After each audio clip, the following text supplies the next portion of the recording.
The day my son stopped talking to me, I still remember the evening my son, Jake, came home from school and barely acknowledged me.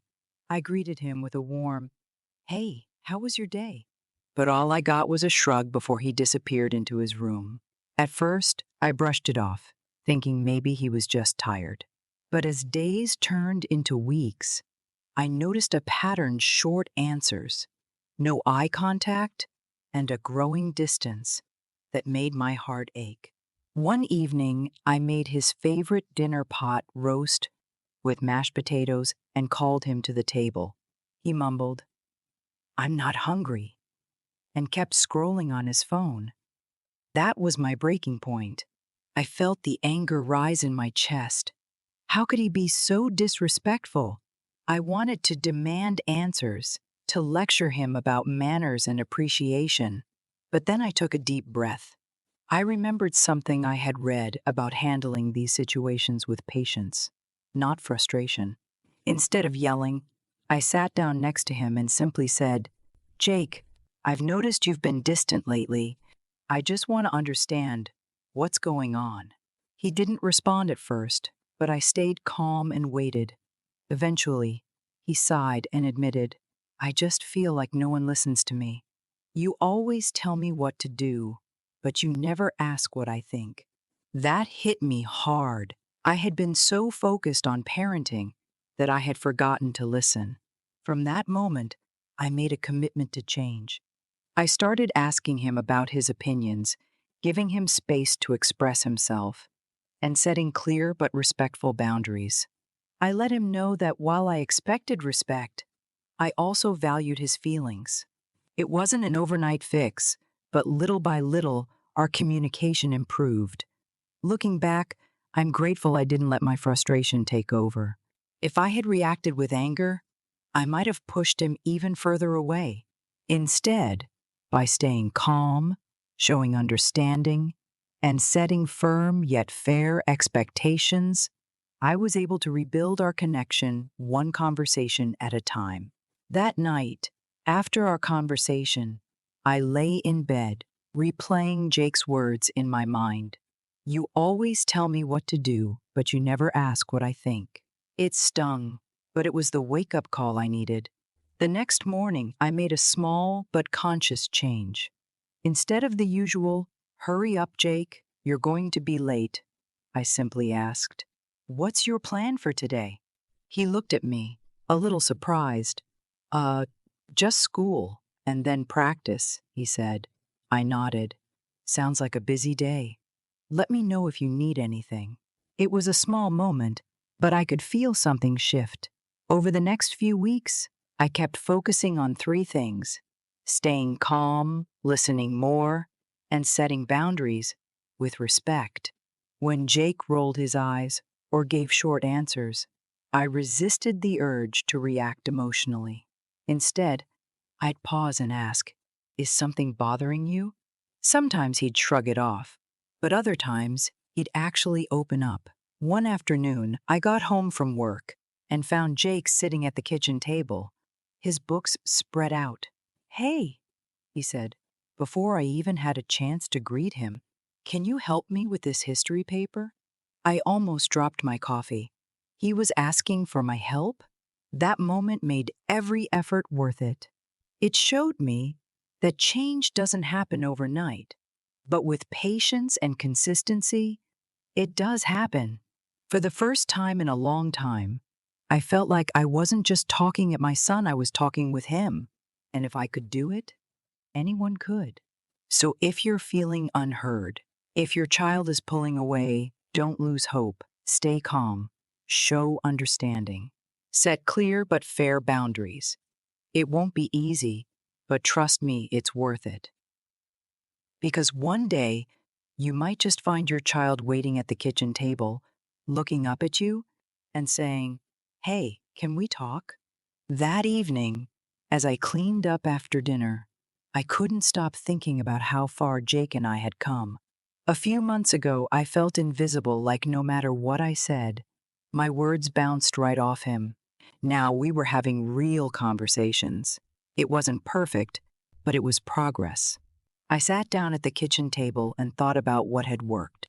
There were 6 key things I had done differently, and when I looked at them together, they formed a clear path forward. First, I kept my emotions in check. When Jake ignored me, my first instinct had been to get angry, but I learned that staying calm helped me think more clearly and avoid saying things I'd regret. Second, I started showing understanding without giving in. I listened not just to his words, but to what was underneath them. When he felt heard, he became more willing to hear me too. Third, I set clear boundaries. Respect is a two-way street, and I made sure Jake knew what was acceptable and what wasn't. But instead of harsh punishments, I used logical consequences that actually made sense. Fourth, I focused on leading by example. If I wanted him to be respectful, I had to be respectful first. If I wanted him to listen, I had to show that I was willing to listen. Fifth, I created moments of connection outside of conflict. I realized that if the only time we talked was when there was a problem, our relationship would always feel tense. So I made an effort to spend time with him watching a movie, playing a game, or just asking about his day. And finally, I gave him space to reflect. I stopped expecting instant change and allowed him time to process things on his own. Looking at these steps, I felt something I hadn't felt in a long time: hope. For so long, I had focused on what was wrong, but now I had a clear plan. And if these steps had worked for me, I knew they could work for any parent willing to try. Change doesn't happen overnight, but step by step, day by day, it does happen. A few weeks later, one quiet Sunday afternoon, I found myself alone in the living room with an old photo album spread out before me.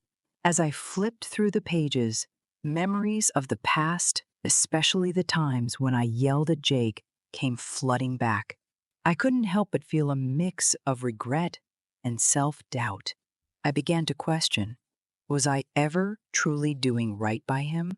All those moments when my frustration took over, resorting to punishment rather than understanding, now seemed like obstacles that had only widened the gap between us. I recalled one particular incident. After a long, stressful day at work, Jake had come home without a word, and I had lost my temper. My raised voice echoed in the silence of our small house, leaving behind not just hurt, but a lingering sense of failure. Sitting there, I wondered if those harsh words had ever taught him anything useful, or merely pushed him further into his shell. This introspection was challenging. I was forced to face a past I wasn't proud of, yet it also opened a door to real transformation.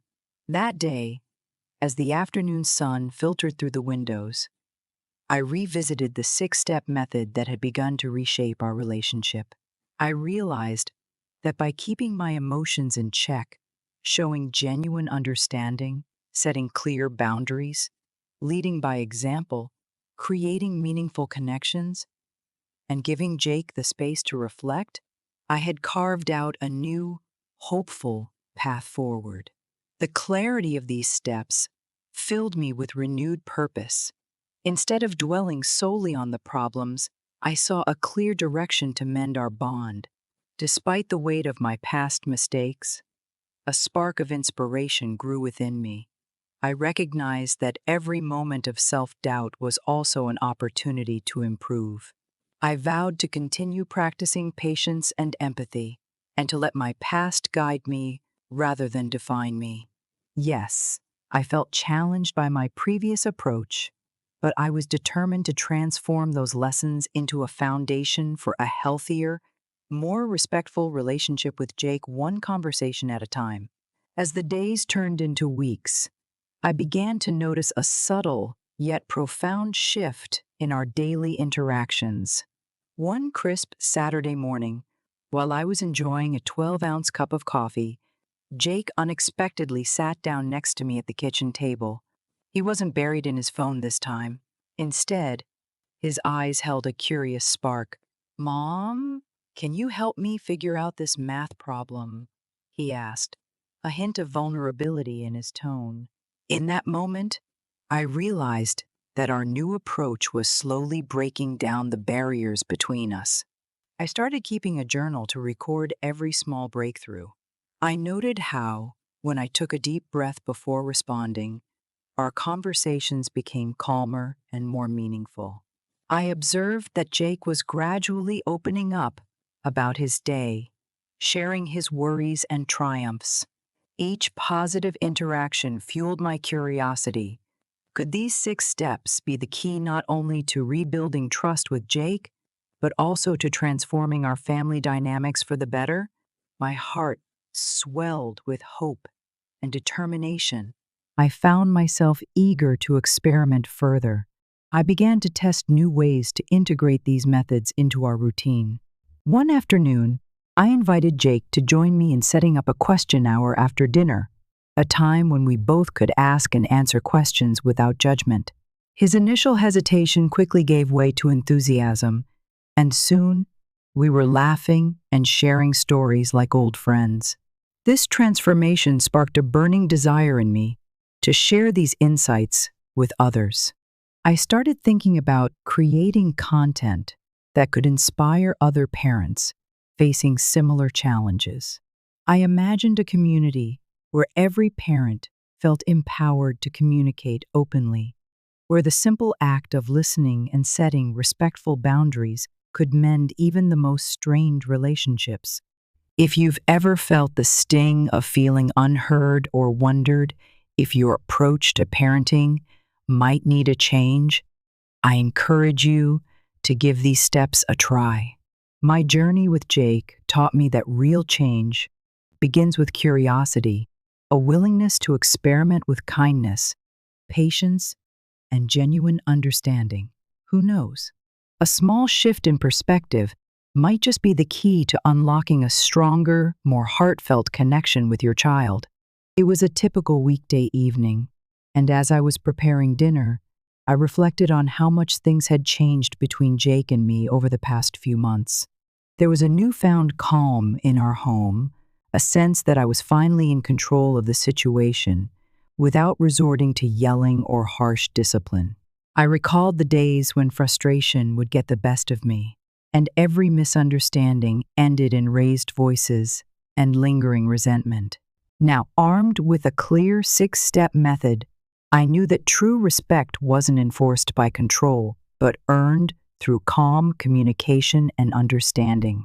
That evening, I noticed Jake in his room, his expression tense as he scribbled notes for an upcoming project. In the past, his silence might have driven me to demand answers or scold him for being distant. But today, I felt confident enough to trust the process I had embraced. Instead of barging in, I took a deep breath, reminding myself of the power of calmness. I approached his door gently and knocked softly. "Jake, may I come in for a minute?" I asked, my tone measured and warm. Surprised? He nodded. I sat down beside him and said, "I can see you're focused, but I also notice you seem a bit troubled. Is everything okay?" His initial hesitation faded as he looked at me, and in that moment, I realized I had finally created a safe space for him. Instead of the usual tension, our conversation flowed naturally. He began sharing his worries about school and his fear of not meeting expectations, something he had never voiced before. Listening to him, I felt an overwhelming sense of control, not over him, but over my own reactions. I realized that by not resorting to shouting or strict control, I was paving the way for genuine respect to blossom. I assured him that his feelings were valid and that we could work through any challenges together. This simple act of empathy boosted my confidence and made me less anxious about our future interactions. I left his room that night, feeling empowered and at peace. I no longer felt the need to dominate our conversations or enforce my authority harshly. Instead, I had discovered that a calm, measured approach could bridge the gap between us. And as I settled down with my 12-ounce cup of coffee before bed, I knew that this journey toward respectful communication wasn't just transforming our relationship, it was transforming me into a more confident and in control parent. Over the next several months, I began to understand that our journey toward better communication wasn't a sprint, it was a marathon. There were days when Jake and I made significant progress, and then there were days that felt like we were back at square one.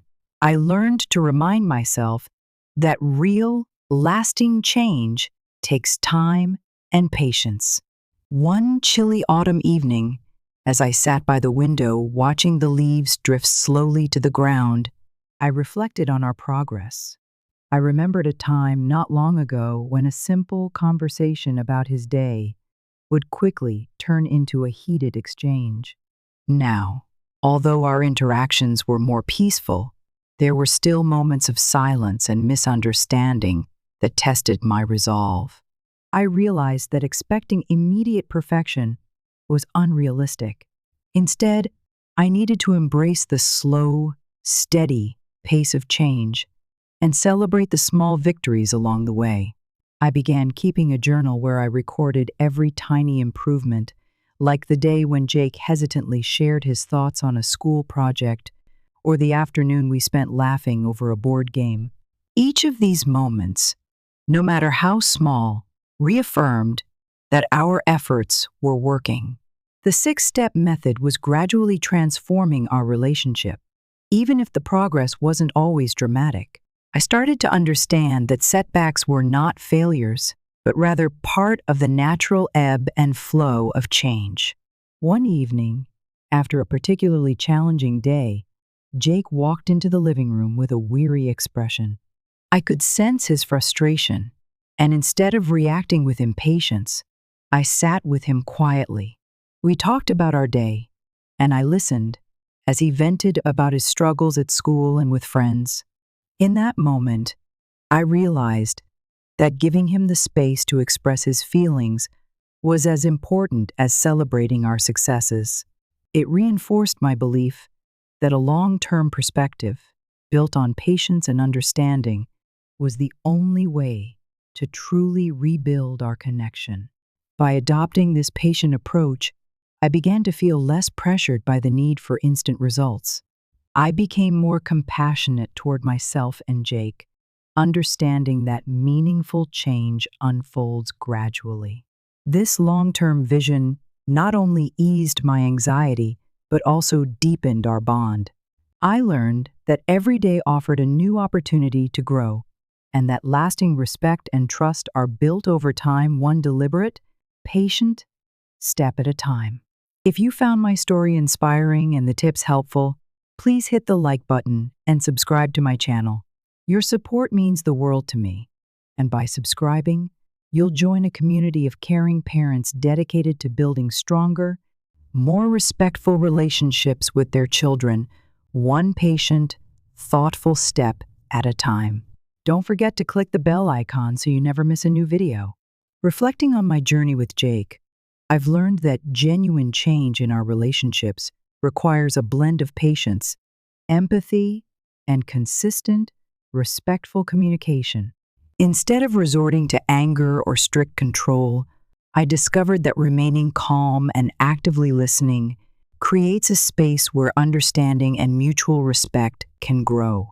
Every day, through small moments, like sharing a quiet conversation over a cup of coffee or a simple question about his day, I realized that lasting transformation doesn't happen overnight.